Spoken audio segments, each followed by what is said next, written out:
O que nos faz temer o diferente? O que nos faz afastar daquilo que não é o espelho? A falta de informação, de contato e de conhecimento nos leva a criar conceitos preconcebidos sobre aquilo que não conhecemos. Antes mesmo de entrar em contato com uma cultura diferente, já nos predispomos a não aceitá-la, a julgá-la, a tecer sobre ela juízos negativos. Vejamos como se deram os primeiros contatos com a cultura negra e sua participação na formação cultural do povo brasileiro.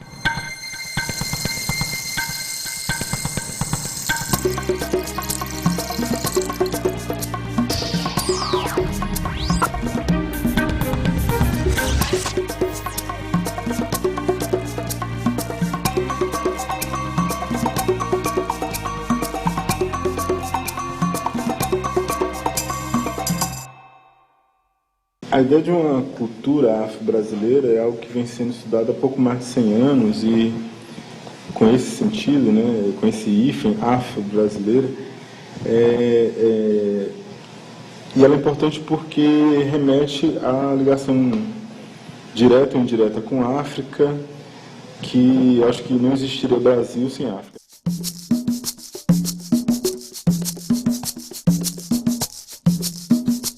O que é diáspora? Diáspora é dispersão.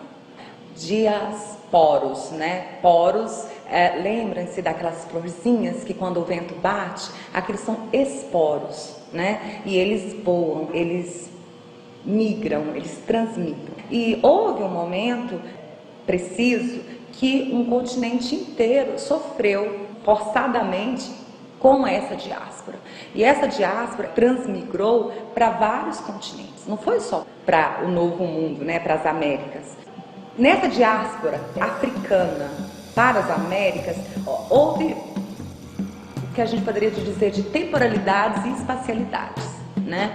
Então, um primeiro momento ali na África Ocidental, que a gente poderia hoje identificar como Moçambique, Congo e Angola, que a gente chama de África Meridional, foi o primeiro momento dessa dispersão, dessa diáspora. E ali haviam várias organizações políticas e sociais que foram denominadas de bantus. Banto, na verdade, é uma denominação etnolinguística, ou seja, uma língua. Etno, de etos, de etnias linguísticas, né? Então, essa população da África Meridional foi denominada de banto. Só para vocês terem uma ideia, o número de línguas que formam um tronco, né, banto, são mais de 830 mil línguas, erroneamente denominadas de dialetos. Essa população dessa África Meridional, denominada de bantos, foram os primeiros a chegar às Américas. Eles foram os primeiros a chegar, eles chegaram aqui no século XVI. Posteriormente, século XVII para o XVIII, vieram um outro grupo dessa diáspora, ali mais para a África Ocidental, que a gente chama de África Ocidental. São denominados os jejes. Jeje em Yorubá quer dizer estrangeiro. No Brasil, eles foram sobretudo para São Luís do Maranhão. Eles não ficaram muito ali na Bahia, como, por exemplo, os bantus. Os bantus, eles ficaram na Bahia, mas também acompanharam todo o litoral da costa, até hoje o atual Rio de Janeiro, São Paulo, Minas e assim sucessivamente. E, em terceiro e por último lugar, vieram os Nagô, né, os denominados Nagô ou Anagô, né, que faziam parte do que a gente chama de confederação iorubana, de um tronco etnolinguístico denominado iorubás. Nos projetos de identidade nacional, a brava gente brasileira só podia mostrar um rosto desfigurado para expressar o caráter nacional brasileiro. Estes projetos excluíam grande parte da população constituída de negros e mestiços, ainda que no final do século XVIII o Brasil contasse com cerca de 2 milhões de indivíduos negros contra cerca de 1 milhão de não negros. De acordo com o censo 2000, 53% da população brasileira se declara como branca. pretos correspondem a 6,13% e os pardos a 38,88%. Entre os anos de 1960 e os dados do censo 2000, a população negra de Goiás sofre uma diminuição. Em 1960, 7,7% da população goiana era composta por negros, caindo para 4% nos anos 1980, 3,2% nos anos 1990 e retomando ao patamar dos 4 pontos no censo 2000. Eu acho que é importante destacar esse processo de branqueamento que a cidade de Goiás realizou. Isso é um exercício, um esforço que a elite da cidade de Goiás, eu não estou chamando de elite goiana, fez do ponto de vista do século XIX, que não queria nenhuma identidade com o índio, muito menos com o negro.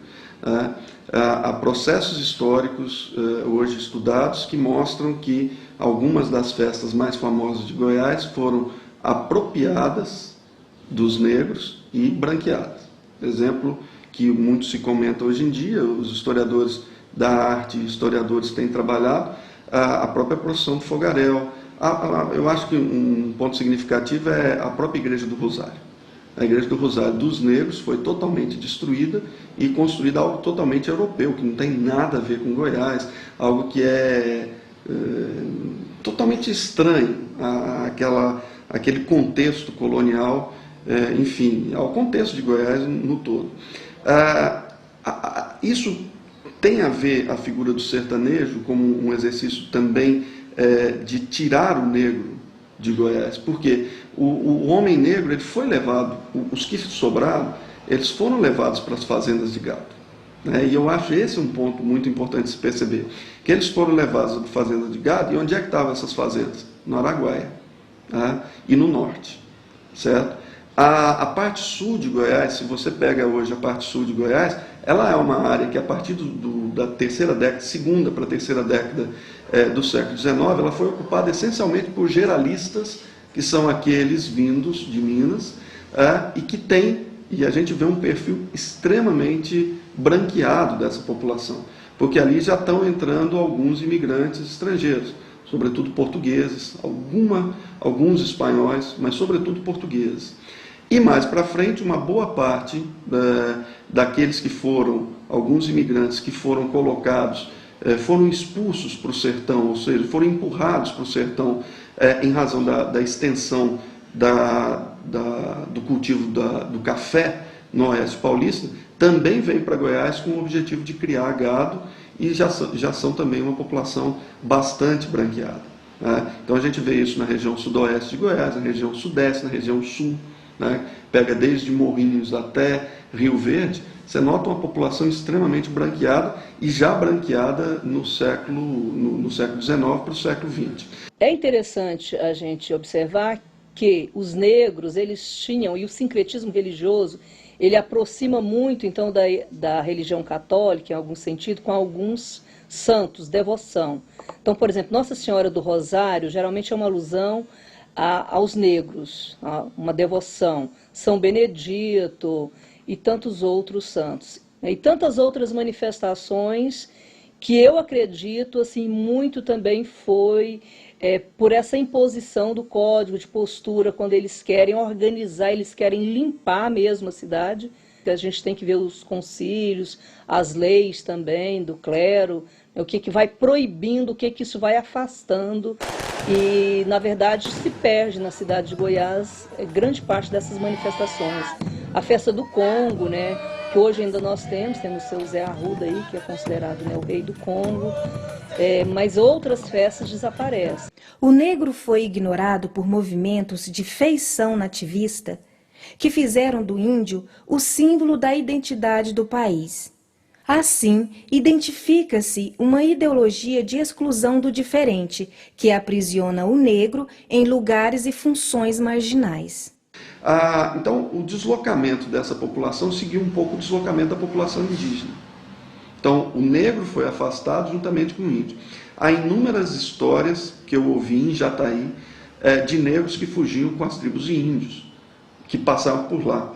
Ou negros ou negras, né, que foram raptadas nas fazendas pelos próprios índios. Esse vai ser um fator interessante para a construção de um projeto, se a gente pode chamar de cultura goiana, visto único então somente a partir da cidade de Goiás. E esse projeto era um projeto branco. Chegou a tal esquizofrenia, ou a tal neurose, por ser um projeto branco, que as pessoas não hesitavam em casar os parentes com os próprios parentes, exatamente para não dar margem para qualquer tipo de ação que não fosse de branqueamento. Então temia-se a indianização e temia-se a mulatização, né, da população. E os negros foram afastados. Outro detalhe interessante, Goiás, já no final do século XVIII, ela já tem uma importância econômica, a cidade de Goiás, muito menor do que outras regiões. A gente pega a cidade de Santa Luzia, o Arraial de Santa Luzia, Lusiânia, hoje Lusiânia, né? Ou mesmo Meia Ponte, que é Pirinópolis, a gente já vê que no auge da mineração, Goiás rapidamente teve uma extinção das áreas de produção de ouro. Então esses escravos já tinham sido deslocados, em grande parte, ou para as fazendas ou para outras regiões mineradoras. Tá?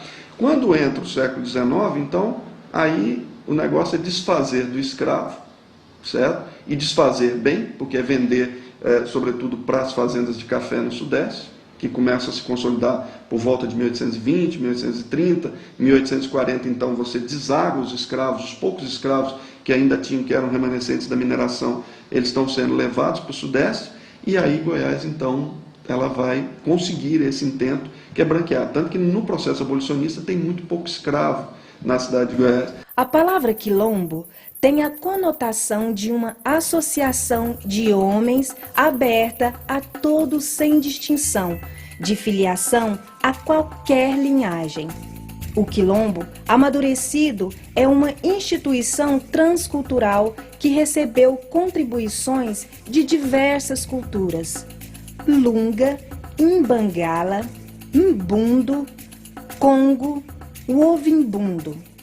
A concentração de população negra na região nordeste de Goiás, ela vai se dar fundamentalmente pela vinda, certamente, da Bahia, uma descida também do que é hoje a região Tocantins, o norte de Goiás, e aí você vai possivelmente ter casos de quilombos, né? Nessas áreas onde se explorou o ouro, muitos desses desciam para o meio norte goiano ali.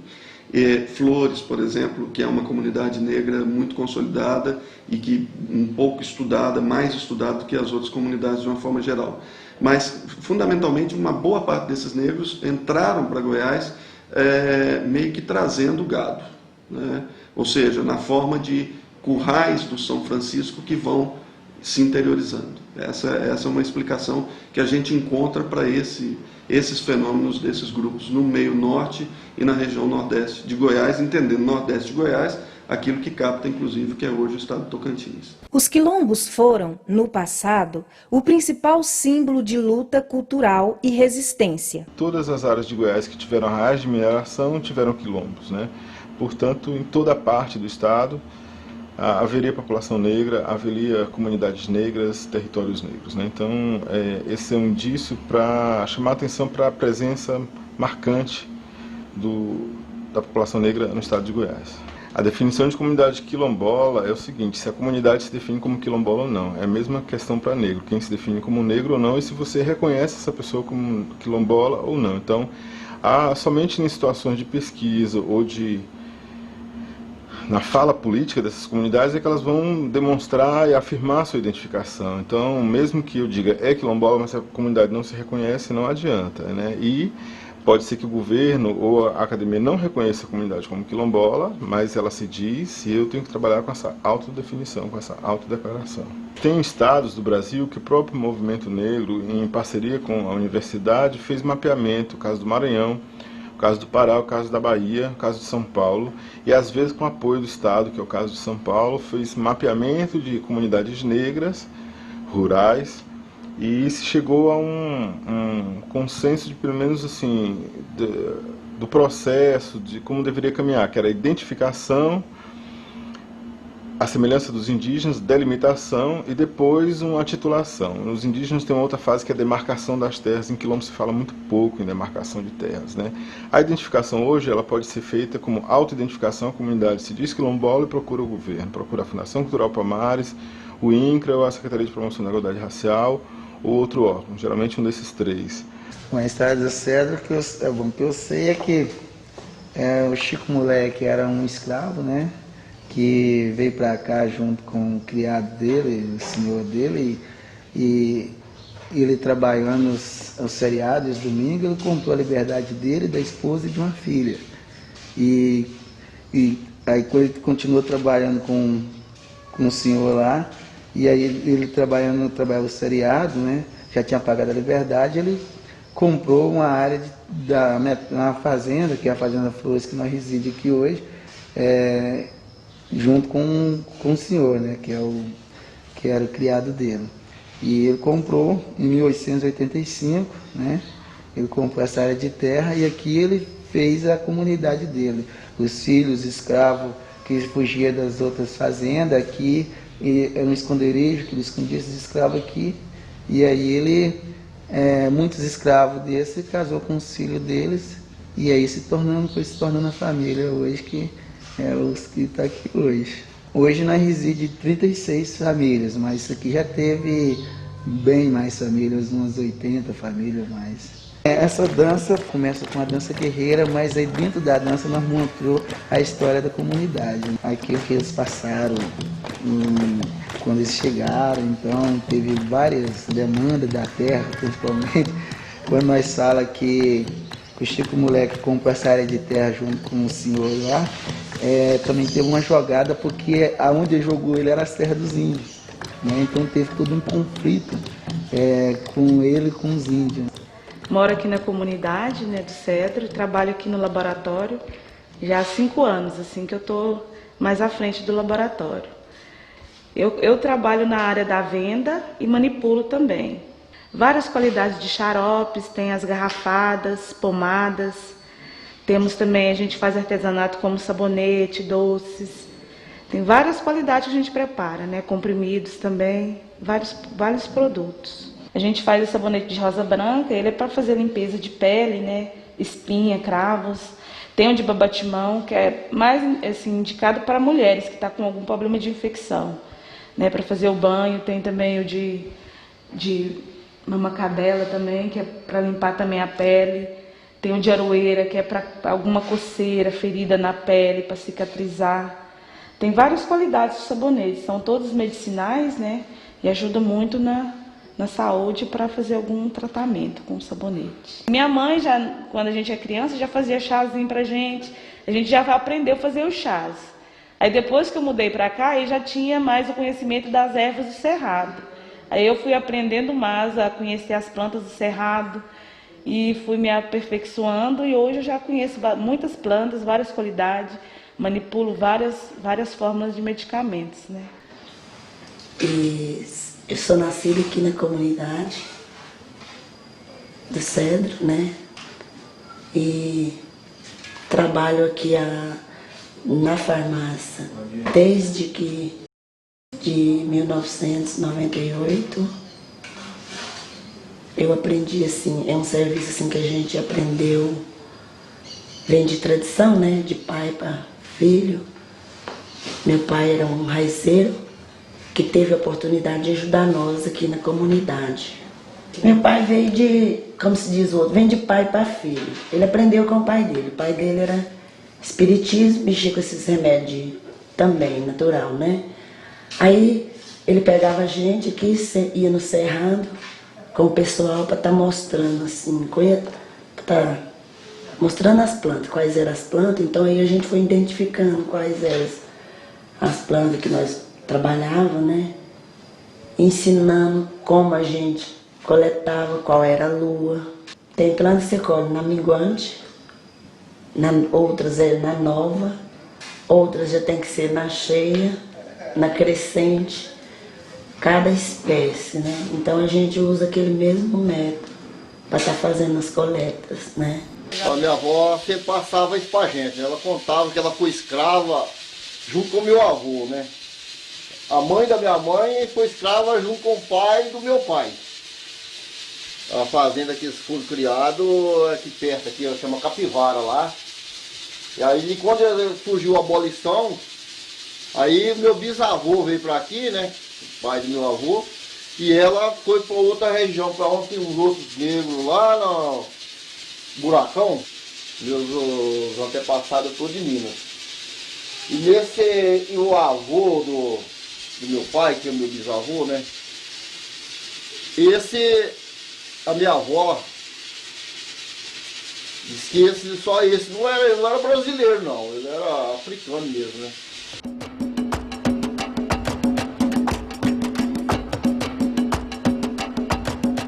No caso da religião, somente o candomblé, que se chama de candomblé, é mais ou menos o que se chama na Nigéria, pelos povos Yorubá, no Benin, de religião dos orixás, né? Não tem um nome específico em Yorubá, porque remete muito mais ao que a gente conhece como cosmologia, né? E tem templos, tem sacerdotes, sacerdotisas, adivinhos, médiums, mas tem uma geograficidade na África distinta da que se constitui aqui. E não existiria também as religiões afro-brasileiras sem os elementos africanos que elas têm diretos ou recriados. E o que se chama de candomblé é, em geral, uma religião que se configurou na Bahia, de lá para o Rio de Janeiro e em outras áreas do Brasil, Pernambuco, e vai ganhando nomes distintos, Batuque, Xangô, no Recife, Batuque no Rio Grande do Sul, e não necessariamente tem o mesmo tipo de formato, né, de religião, assim, de divindade, de invocações e tal. Alguns hoje diferenciam pelas chamadas nações, nome que alguns negros utilizavam para se auto-identificar: eu sou nação Queto, sou nação Angola, né? O que não deve ser confundido com um grupo étnico africano, remeter a qualquer grupo da África subsaariana, do grupo étnico linguístico banto, então não é uma etnia específica. E nação Queto está mais direcionado aos Yorubá, mas não se deve procurar o que já se procurou no passado, no caso dos estudiosos, procurar pureza, procurar o mais original, o mais antigo, o mais correto, porque é uma religião que já nasceu diversificada por conta da transformação que é a vinda forçada dos africanos, né, as perdas que ocorrem, as recriações, e também por conta de uma coisa que religião, nesse caso, cultura e religião são dimensões humanas que não têm uma essência, um substrato material. O professor Muniz Sodré diz que o grande território dos africanos é a cabeça, né, que no candomblé a gente chama de ori. Então, foi nesse território que os africanos carregaram tudo, né, e tiveram que... essa foi sua bagagem cultural, seu corpo, sua cabeça. A presença nagô, ela é absolutamente forte e ela é presente até hoje em todo o candomblé que vocês veem, orixá, oxalá, Omolu, é dessa confederação iorubana. Eles contaram com o apoio de terem sido os últimos a chegar. Então eles não perderam muito das suas tradições no tempo. Retomando dessa diáspora, o que acontece? Os bantos, eles vão formar aqui no Brasil o denominado candomblé de Angola, ou candomblé Congo-Angola, ou candomblé Congo. Eles vão se juntar com os nativos, né, com os índios, e vão, com contato com as pessoas e com as pessoas nas cidades, etc., eles vão formar os denominados calundus, as primeiras formas organizadas dessa religião. Poderia-se dizer que o calundu é um embrião do candomblé, né? Então, lembre-se que no século XVII e XVIII, esses jejes, eles não vieram sozinhos. Eles vieram jejes e também nagôs. Então, eles formaram os denominados candomblés jeje-nagô. Os bantos da África Meridional, suas divindades são denominadas, categorizadas como inquices. Os jejes, suas divindades, são denominadas, categorizadas como voduns. E os iorubanos, ou nagôs, né, são os mesmos que, lembre-se que Yorubá e iorubanos é uma divisão etnolinguística, suas divindades são categorizadas como orixás. Então são 3 categorias, são 3 grandes levas, 3 grandes temporalidades, 3 grandes regiões dessa diáspora que vai chegar aqui nas Américas. E essa população, essa última população que chega iorubana, que chega aqui, ela é o que a gente conhece hoje pelo candomblé Nagô, ou candomblé de Queto, ou candomblé de Jexá, né? Que adoram os orixás. Em Goiás, o candomblé de Queto, da forma como a gente conhece hoje, ele não fugiu a essa regra, né? Então, sai da Bahia ali na década de 70, 80, uma grande migração interna da cultura do candomblé no Brasil. Então, vai para São Paulo, para o Rio de Janeiro, para Minas, para Roraima e também para Goiás. Goiás, nós registramos aqui o candomblé de Queto em 1992, com a chegada do pai de Jair de Logunedé. Ele chega e ele traz o candomblé de Queto Nagô para Goiás, para Goiânia. Antes havia aqui uma formação de candomblé diferenciada, que não era Queto Nagô, né? Foi denominada pelo falecido João Jabuque, né? Ele era denominado de candomblé de Angola, né? Era, como se diz correntemente, né? Um angolão, né? Eles tocavam um angolão. Posteriormente, o João Jabuque, ele se inicia no Queto, né? E se inicia no Queto, mas ele constrói essa forma que alguns segmentos consideram como um molocô, ou seja, uma mistura de Angola com Nagô. A primeira casa que teve de candomblé dentro de Goiânia, do estado de Goiânia, foi a minha casa. Angola. Sou apaixonado por Angola. Depois que meu pai foi, há 9 anos depois, tem uma obrigação com o seu Júlio Duarte, que é Nagô Vodum, ele toca Queto. Estou com 25 anos com ele. Esta casa aí já está com muito tempo. Para mim, montar essa casa aqui foi um sacrifício. Hoje tenho vários filhos de santo que tem casa aberta, neto, bisneto, estou repetindo outra vez, e me sinto orgulhoso. Hoje eu estou com a base de uma quantidade que não sei mais a conta, que tem deles que eu não conheço mais, chega na minha casa pai, e eu não sei quem é. Preciso ir no meu livro de agenda para saber quem é.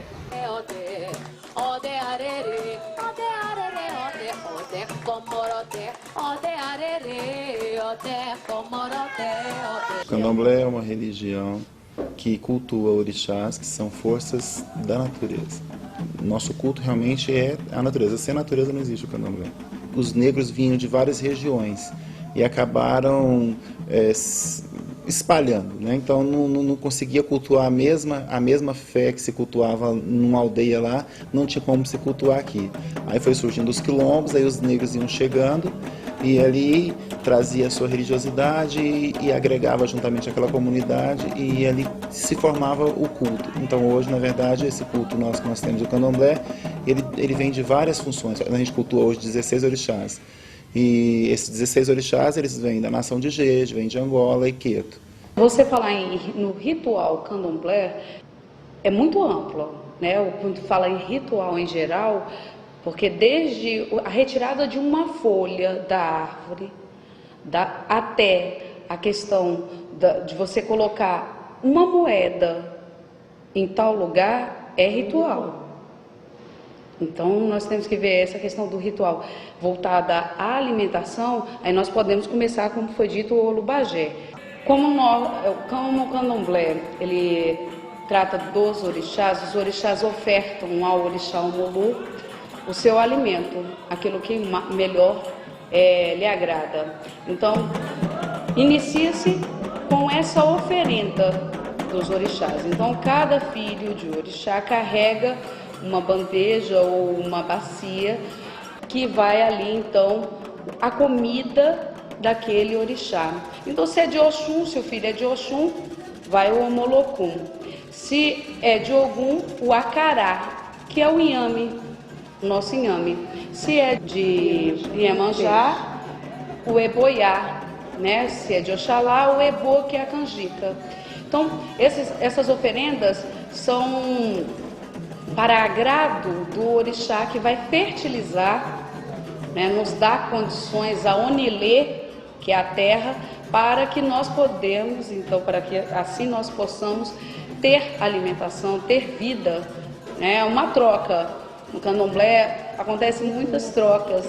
A troca de energia, uma troca de positividade, uma troca de conhecimento, ao passo em que o orixá ele agrada ao rei com uma comida, ele está levando ali o seu conhecimento também, né? Aquilo que ele retirou de melhor. Como é uma festa, né? Quando se fala nessas oferendas, as filhas de santos estão muito bem vestidas, muito bem arrumadas, né? Os ogãs, né? A casa está toda enfeitada. Dias antes existem os orôs, as coisas que acontecem para que essa festa, né? Ela se realize. Ela é uma festa aberta à comunidade, tá? Ela não é restrita a nós candomblecistas, mas quem quiser vir, conhecer, participar, se alimentar, saborear do Olubajé, ele é bem chegado, né? Veste-se o orixá, toca-se cantigas em tom para que ele se alegre, e naquelas cantigas, naquelas rezas, ele também passa a sua energia. Candomblé é assim, começa com festa e termina com festa, porque é uma alegria. Tudo que a gente faz para os nossos deuses. Candomblé não é umbanda. Umbanda você poderia ser classificado como religiões afro-brasileiras. O que é a Umbanda? A Umbanda pode parecer absolutamente próxima do candomblé, mas não é mesmo. Gostaria de remeter a um grande Tata de Inquice, né? Um Tata de Inquice, que é um babalorixá, seria um babalorixá de Angola, Francisco, que ele fala o que é a Umbanda, né? A Umbanda é um grande portal.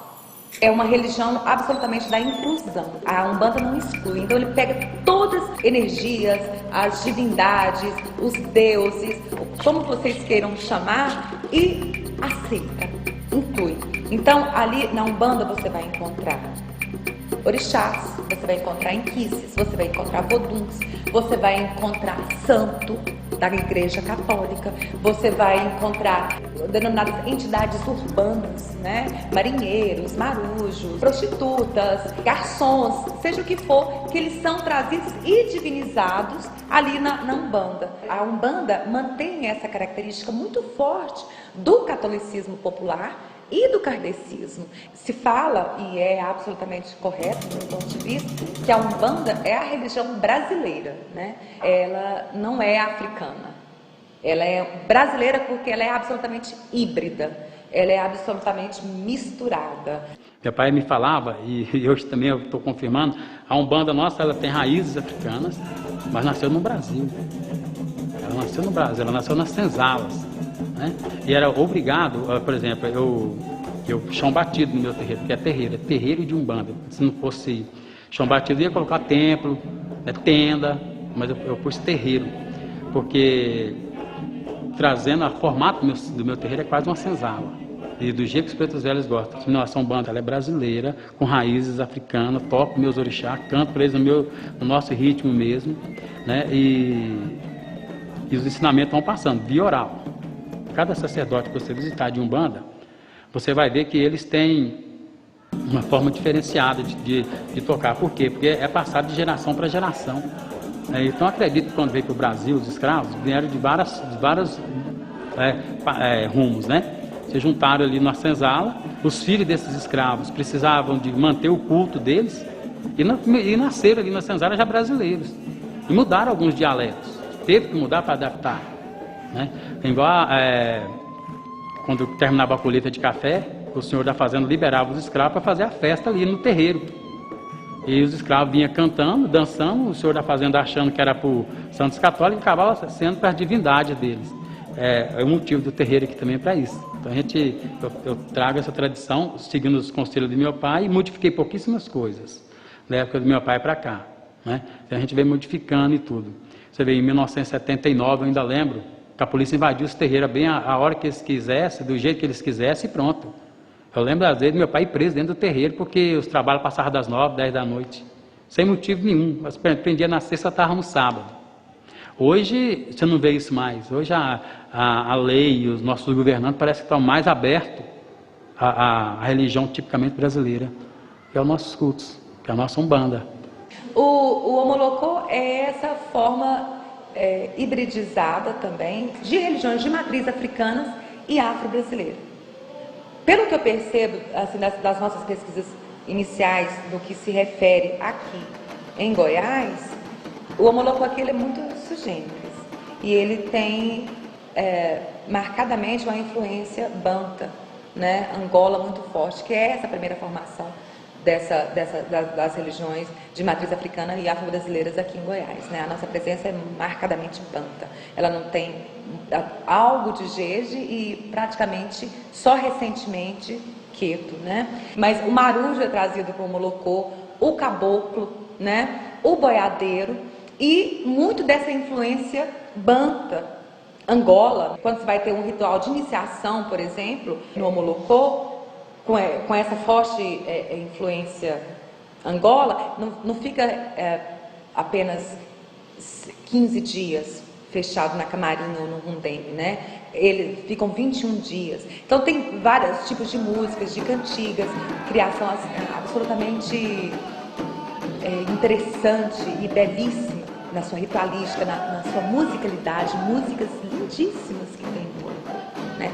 E muitíssimos desconhecidas, né? Enquanto o Queto Nagô canta basicamente em Urubá, que é lindo, que fica essa ideia dessa conserva, mas o Omolocô ele recria com elementos da natureza, brasileiras mesmo, né? Indígenas, ameríndias, com elementos da urbanidade, músicas interessantíssimas, ritualísticas interessantíssimas, mas com uma forte presença banta. Ao contrário da Umbanda, o Omolocô tem pouca influência do kardecismo e do catolicismo popular, entendeu? Ele se mantém com uma identidade própria.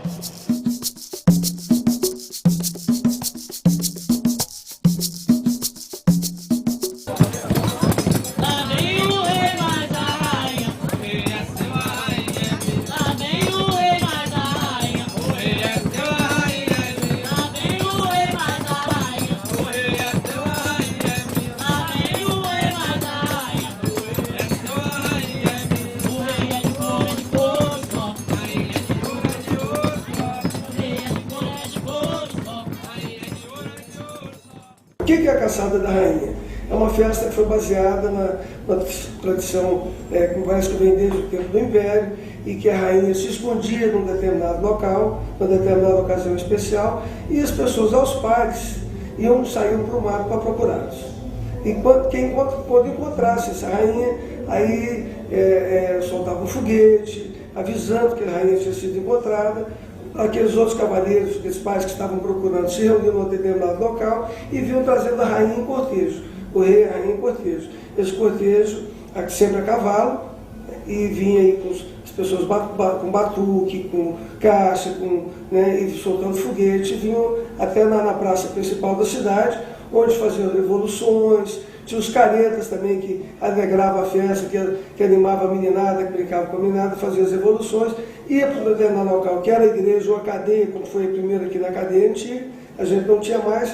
Nós tínhamos feito um local adequado, que era a barraquinha, onde fazia as festas da padroeira, e lá foi feito esse batuque, que era o batuque da onça, que era a crongada, que era as danças típicas da Caçada da Rainha. Então, realmente era uma festa muito bonita, muito rica, e as pessoas bem paramentadas, bem bonitas, e fizeram essa festa.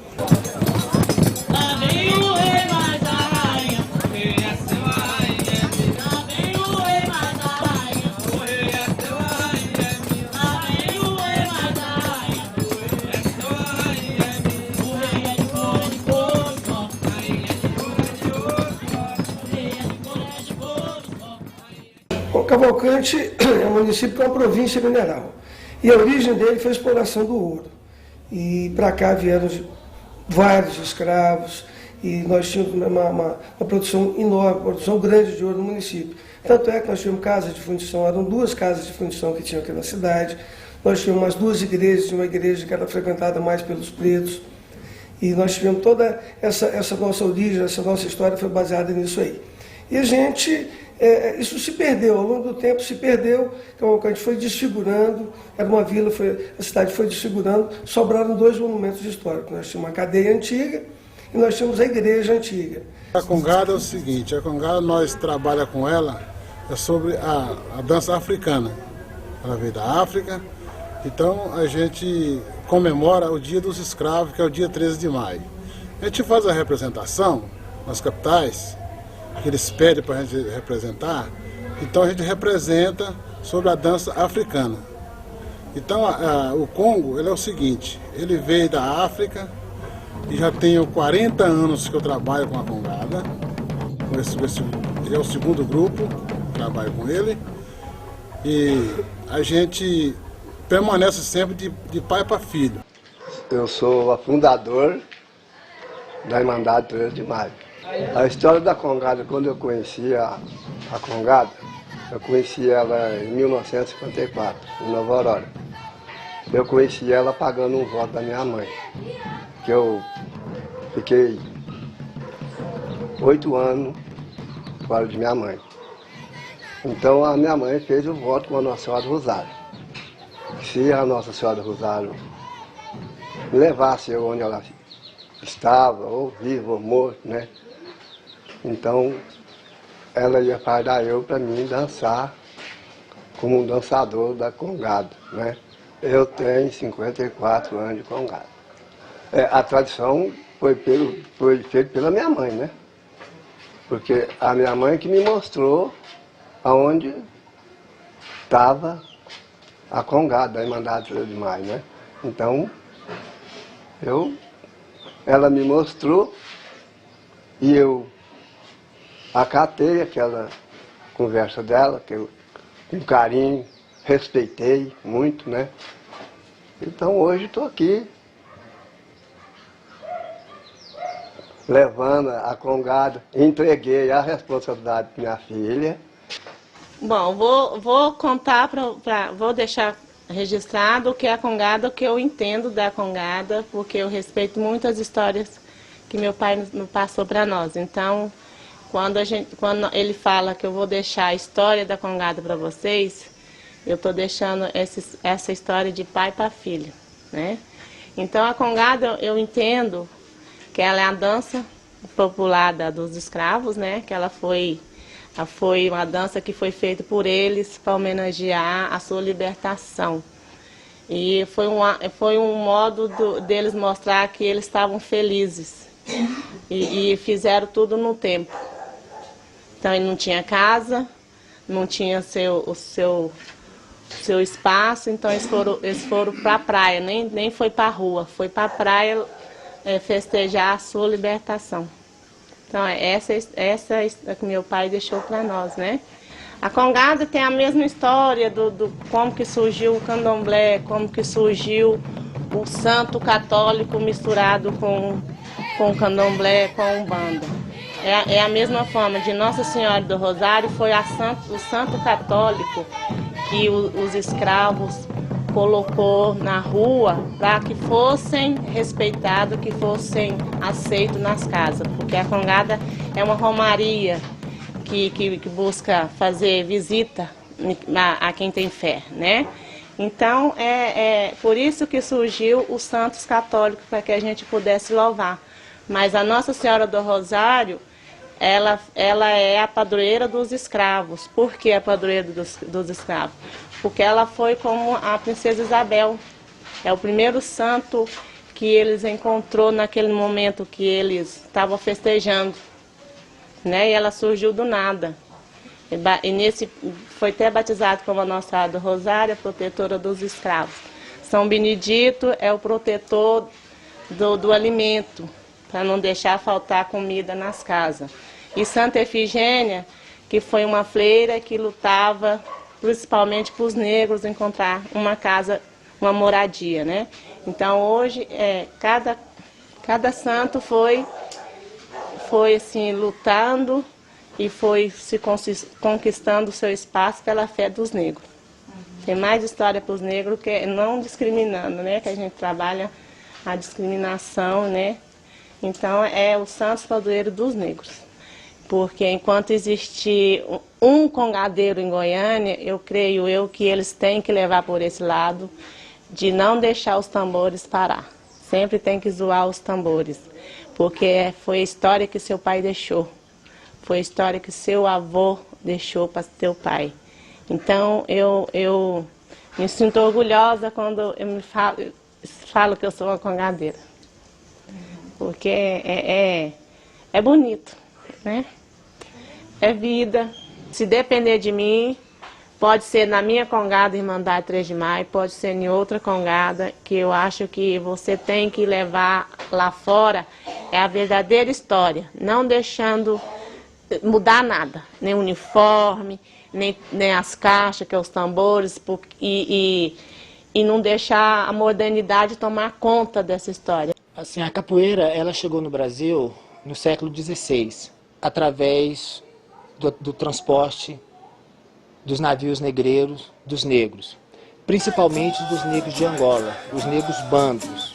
Ela não chamava capoeira, ela chamava nigolo. A palavra capoeira não é africana, a palavra capoeira é do vocábulo indígena. Os negros faziam o nigolo, que significa dança da zebra, na capoeira. Era uma dança guerreira que se fazia nas tribos de Angola quando as mulheres estavam perto de se casar. Existia um combate desses guerreiros dentro dessa tribo. Aquele que fosse o campeão, ele poderia escolher uma das mulheres e casar sem pagar o dote. Ela chegou principalmente em Salvador, Recife e Rio de Janeiro. É uma luta que era se praticada em feira, que era praticada em ruas, que era praticada até mesmo em fazendas. Foi muito tempo perseguida. Quem era pego praticando capoeira era preso. Se ele era estrangeiro, pela segunda vez ele era preso e depois ele era deportado. A libertação da capoeira ela foi feita foi o presidente Getúlio Vargas que liberou a prática da capoeira depois da apresentação do Mestre Bimbo. O Mestre Bimbo apresentou a capoeira para ele e nesse momento ele liberou a prática da capoeira no Brasil. As histórias que eram nos passados, que até mesmo o próprio senhor de engenhos, eles não permitiam que os negros jogassem capoeira. Porque a prática da capoeira machucava o negro. E um negro machucado era um negro que não trabalhava. Então o que eles faziam? Eles disfarçaram a capoeira em dança e ao mesmo tempo fazia ela escondida. A cultura africana ela se divide em dois aspectos. A cultura é a religião é a cultura.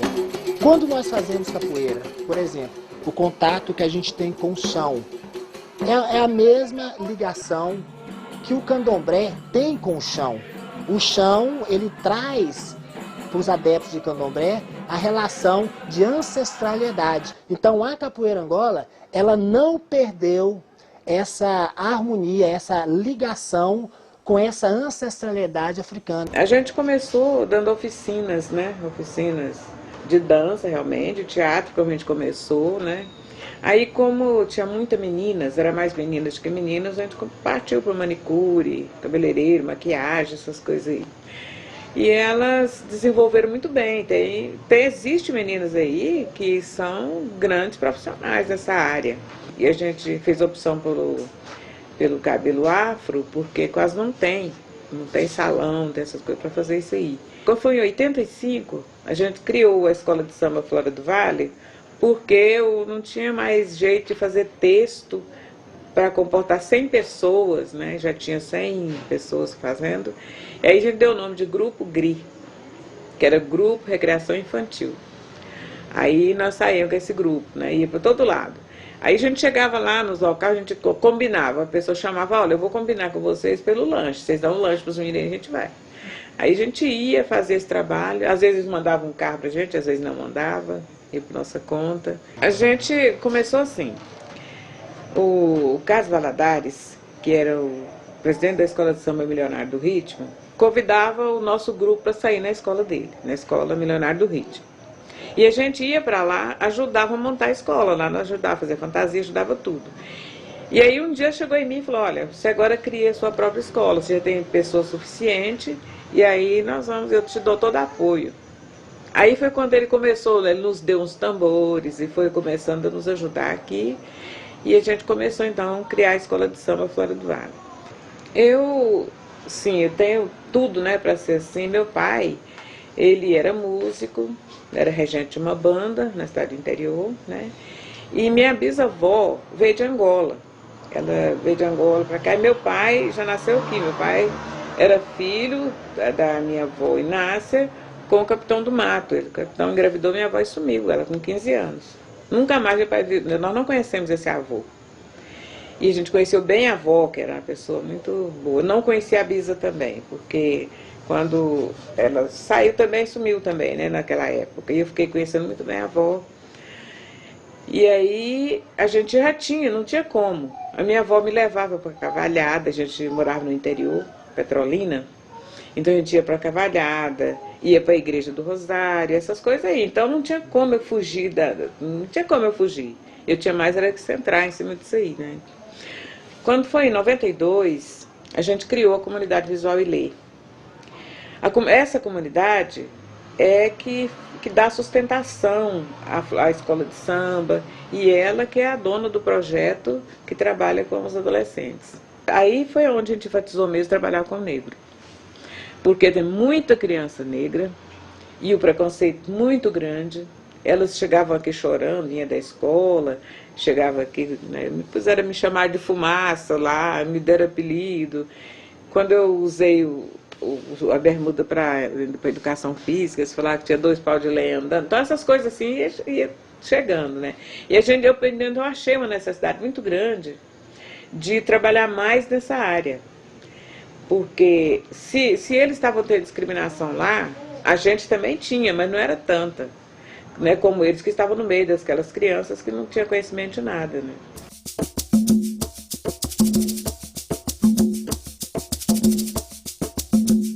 Em decorrência do modo como a sociedade brasileira lidou com a questão escravocrata, as imagens de negro e de negrura continuam a ser modeladas por uma gama imensa de preconceitos que podem ser percebidos em diferentes lugares sociais, ainda que, muitas vezes, encobertos por eufemismos. No início, quando eu saí pelas primeiras vezes para desenhar, lá em Ouro Preto já havia dificuldade, porque a minha própria família, né, vamos falar da parte do meu pai, não acreditava que poderia sair de dentro da casa dele um pintor. Falava que isso era coisa de malandro, ou então que quando eu me aposentasse, que eu podia fazer essas coisas. Então eu já estava bem que preparado para qualquer tipo de discriminação, preconceito como pintor. E também se entende que a pintura nasceu na Europa, num lugar muito mais rico, muito mais culto, e que negros eram ajudantes de artistas, ou carregavam suas tintas. Eu estou preparado para esse tipo de coisa também. Eu vim de uma cidade que havia muitos negros, mas quando eu cheguei aqui, uma coisa foi observar. Eu estava pintando pelas ruas de Pirinópolis e pessoas passavam assim e falavam comigo. Ué, eu não sabia que havia artistas negros. Eu não sabia que havia artista preto. Aí eu falei assim, então está sendo um dos primeiros que você está vendo. E um que é artista mesmo, que gosta muito do que faz. Preconceito no todo, seja ele religioso, seja ele racial, ainda existe na Bahia. Eu mesmo já fui taxado, eu tinha vergonha na minha infância, porque estudava em um colégio particular, tive a oportunidade de fazer o meu primário num colégio, não vou falar o nome, mas de Bessola, berço de mula. Chegou um ponto que eu tinha vergonha de beber água na frente de meus colegas, porque era motivo de graça. Já formado, dando aula em um colégio particular também, já fui taxado de neguinho do cabelo bom, neguinho do espírito de rico. Eu perguntava mesmo, por que é neguinho do cabelo bom? Não estou entendendo. Você é um neguinho que você é diferente, você se salva. Ou então, com piadas. Virava, mexia, o meu nome estava contido naquela piada. Ei, negão, anda que nem macaco. Então é chato, né? Te ver em um país que depois do continente africano é onde tem o maior número de negros, o negro no Brasil, ele ser taxado, entendeu? Ele ser apedrejado até. É difícil explicar essa situação. Falando sobre o preconceito, que você perguntou se eu podia falar sobre preconceito, é uma das coisas mais que a gente enfrenta. Porque para que preconceito? Porque se o cara é preto, tem preconceito. Se eu tenho um braço desse jeito, o povo tem preconceito. O espiritismo, o povo tem preconceito. Eu convivo, enfrento o preconceito, o que tiver, o que não tiver. Eu falo aqui, falo em qualquer parte do Brasil e do mundo, se for preciso, sobre a religião, né? Eu sou espírita, todo o povo, eu sou espírita, eu sou macumbeiro mesmo. Eu feito banda, com toda honra, com todo carinho, com todo respeito. Tudo quanto é lugar tem um racismo.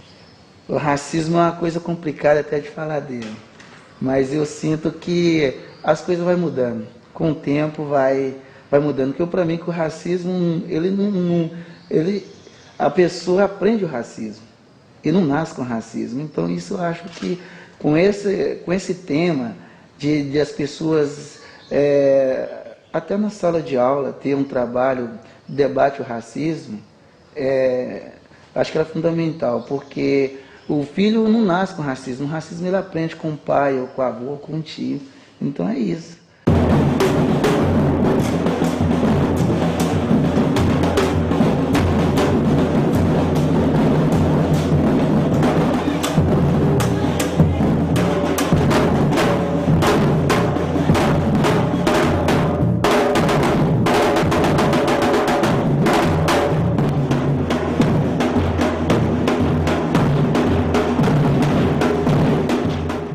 Tenho 12 anos e tenho esse grupo chamado Menino da Rocinha do Pelô. Foi fundado em 3/2/3. Foi uma invenção minha assim, que a moça falou: Ellen, por que você não montou uma banda? Eles boa ideia. A gente começou com latas, garrafas, balde, juntando dinheiro que o turista dão pra gente. Aí fomos comprar tambores de cores, e hoje minha mãe, com o dinheiro da bola que ela juntou, comprou esses novos instrumentos, e eu ainda espero que a gente cresça mais. Ninguém aqui tem preconceito, porque eu ensino a não ser preconceituoso aqui, as crianças, o que devem ser, o que eles devem fazer, o que não devem sonhar, e as coisas da vida também que eu mostro. O que é certo, para eles seguirem em frente, sempre estudando, porque sem educação a gente não é nada. Hoje quem não tem um emprego, quem não teve um estudo bom, também não tem uma condição de achar um emprego bom, mora na rua, vira mendigo, porque não tem o que fazer, vai fazer o quê? Virar graxeiro. E eu não quero isso para eles, eu quero um futuro melhor. Novas formas políticas de resistência e luta pelas diferenças identitárias reaparecem em forma de movimentos de luta contra a desigualdade racial. O engajamento de grupos étnicos negros na questão do respeito às diferenças e particularidades culturais em Goiás se fortalece na década de 1990. Nesse período, é criado o Fórum de Entidades Negras de Goiás, conhecido por FENEGO, e nasce também o primeiro grupo goiano de mulheres negras, o Grupo Malunga. Sempre que nós fazemos qualquer oficina, entra a questão dos direitos das mulheres, entra a questão da autoestima e a questão do racismo institucional que está arraigado. Então, empoderar essas mulheres para elas poderem chegar e não ter medo de erguer a cabeça e dizer: eu sou negra, eu sou linda, eu sou maravilhosa, né? E que negro é lindo, independente de se ele está com o cabelo alisado, se ele está com o cabelo trançado, se ele está com o cabelo solto. Esse cabelo nosso é muito bonito, ninguém sabe o poder que tem o nosso cabelo. Então, muitas das vezes as pessoas se olham e falam assim: nossa senhora, mas até para mim mesmo já me disseram: nossa, você está tão bonita. Eu falei: eu não estou, eu sou. Quer dizer, essa é uma diferença muito grande. Você não tem que esperar os outros dizer que você tá, você é. Independente dele querer que eu estou bonita ou não, eu sou bonita. E isso às vezes até magoa a outra pessoa, porque ela acha que você tirou um sarro, mas eu sou bonita. E as pessoas, essa é uma afirmação que nós fazemos. E a outra coisa é essa construção coletiva. O negro, ele é coletivo. Então, quando eu estou sozinha, eu às vezes tenho mais dificuldade de vencer as barreiras. Se eu estou em grupo, eu tenho mais facilidade de quebrar as barreiras do preconceito. E eu fui construindo essa história de movimento de mulheres, sempre incentivando as mulheres negras a estar no fórum Goiano de Mulheres, porque lá se discutia as questões feministas, discutia a questão de mulheres. E enquanto nos grupos negros a gente discutia, mas ainda estava muito à margem. E a gente ia para o movimento feminista e muitas das vezes nós não éramos ouvidas. Às vezes as pessoas até falavam assim, quem é essa menininha que fala fino? Quem é essa negra? Então, sabe, dava um tom assim de põe do lado, né? Eu, porque era religiosa, era colocada ainda mais do lado, né? Então, quando criamos o grupo, até falaram assim, eu acho que ela não deve estar na frente não, porque já viu uma feminista religiosa, vai ser contra o aborto, vai ser contra não sei o quê, contra as lutas feministas. Eu falei, não, eu vou ficar aqui sim, eu vim e vou ficar dentro do fórum. O grupo de mulheres negras da Andara no Cerrado, o nosso foco maior é capacitação e geração de renda das mulheres, todas as mulheres, mas com enfoque para as mulheres negras. E também contra o combate à violência contra a mulher, somos feministas. E a linha nossa é essa, de capacitar mulheres negras e o empreendedorismo, né, e colocar elas no mercado de trabalho. E além dessas participações que eu estou falando, a gente ainda participa do Fórum Goiano de Mulheres, que é o Dandara que coordena. Participamos do Fórum Nacional de Mulheres Negras. Participamos agora também, vamos ter um assento, né, no Conselho Nacional da Igualdade Racial. E também a questão política, né, a articulação política nas construções de políticas públicas para as mulheres. O enfoque mulher negra. Em 78, o que existia no Brasil do ponto de vista racial? Existia uma grande violência racial, vários casos de assassinatos de pessoas motivados pelo racismo. E na época os movimentos sociais estavam desarticulados por conta da própria política brasileira, né? Depois da ditadura. Então o movimento negro surgiu em São Paulo para dar uma resposta a esses crimes raciais, para dizer um basta a esses crimes raciais. Eles resolveram fazer um manifesto em São Paulo, e desse manifesto lançaram o Movimento Negro Unificado, e teve adesão, lançou em São Paulo, com adesão de vários estados. O Movimento Negro Unificado foi criado em Goiás em 1986, no dia 21 de março de 1986. Nós resolvemos criar uma organização política para discutir o racismo, para combater o racismo em Goiás.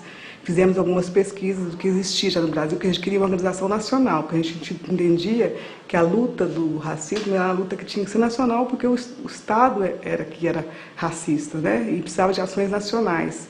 Então nós fizemos uma pesquisa no Brasil para saber o que existia já de movimento, a gente já sabia que existia alguns movimentos, e a gente queria movimentos que fossem autônomos, né, independente de igreja, independente de partidos.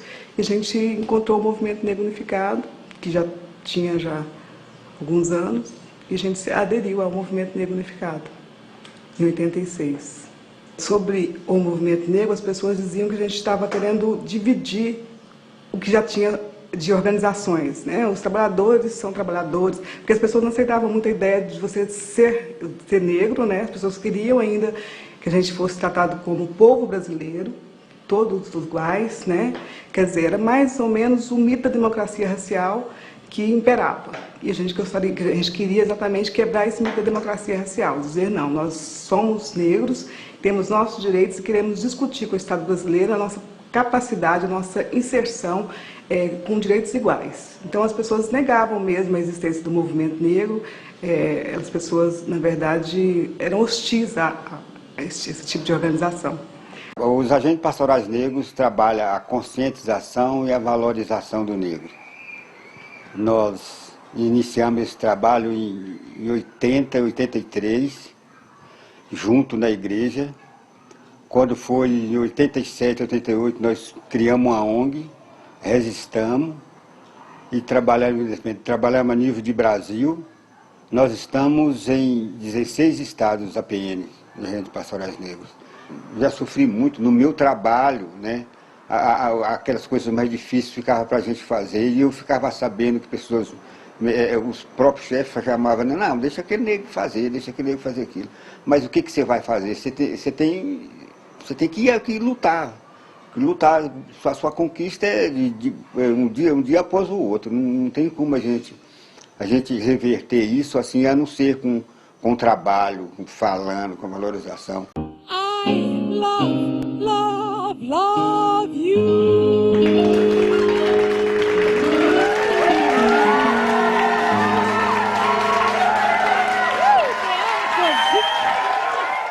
O movimento negro, quem me deu, né, assim, uma força, uma consciência do que é ser negro, do que é de bom e do que é de, não de ruim, mas da grande luta que a gente tem pela frente, que de ruim eu não vejo nada.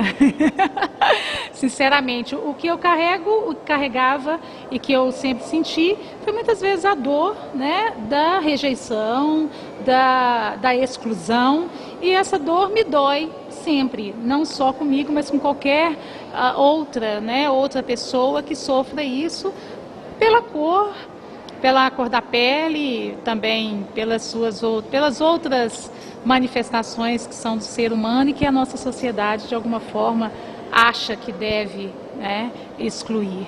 Então, por ser cantora negra, eu fui muito beneficiada pelo timbre de voz.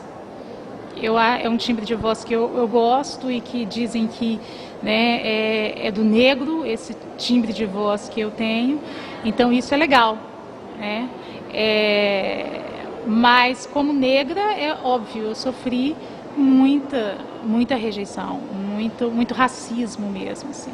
Eu sempre acredito na educação, no ensino fundamental, onde as crianças possam ter acesso ao que é essa questão do negro no Brasil, do índio no Brasil, do oriental no Brasil, né, das diferenças que cada ser humano tem, né, da riqueza que cada uma dessas culturas trouxe para a gente. Isso eu acho importante. Se nós tivéssemos dentro de sala de aula professores, educadores, com formação, com capacidade de dizer ainda em criança, para aquelas crianças, o que isso significa, com certeza a gente estaria mudando de fato toda a visão, né, que se tem hoje do que é negro, ser negro no Brasil. Às vezes as pessoas falam, mas o movimento negro colabora demais, tem uma luta que é admirável. Eu acho que tem que se mudar mesmo, né? Os livros didáticos, você vê, assim, existe um consenso que na TV os negros não aparecem ou não comparecem, raramente comparecem como consumidores, né? São sempre os serviçais, não tem famílias estruturadas e constituídas, e isso acaba indo para o inconsciente coletivo, né? E até mesmo para o nosso, do lugar que nos foi dado, que a gente deve ocupar. Então eu acho que é uma ação que abrangente, e por ela ser por demais abrangente, seria muito mais fácil se ela acontecesse ali no início da formação, né, do caráter, da educação dessas crianças que estão ocupando ali uma sala de aula, tendo a oportunidade de travar um conhecimento diferente de como a nossa sociedade se constituiu e se constitui.